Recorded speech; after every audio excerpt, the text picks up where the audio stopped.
ফিলিস্তিনের গাজা উপত্যকার মধ্যাঞ্চলে একটি হাসপাতালের পাশে ইসরায়েলের বিমান হামলায় ৫ জন সাংবাদিক নিহত হয়েছেন। ফিলিস্তিনি কর্তৃপক্ষ ও সংবাদ মাধ্যম এ খবর জানিয়েছে।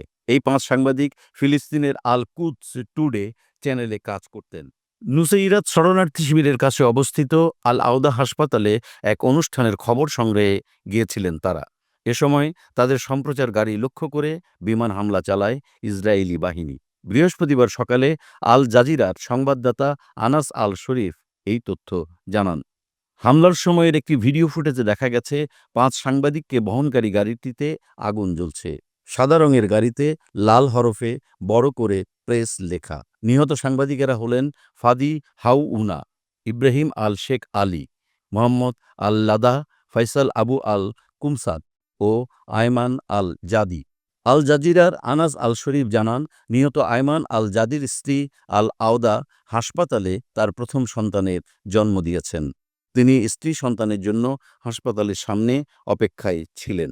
হামলায় ৫ সাংবাদিক নিহত হওয়ার ঘটনায় ইসরায়েলের সামরিক বাহিনীর পক্ষ থেকে তাৎক্ষণিক কোনো প্রতিক্রিয়া পাওয়া যায়নি।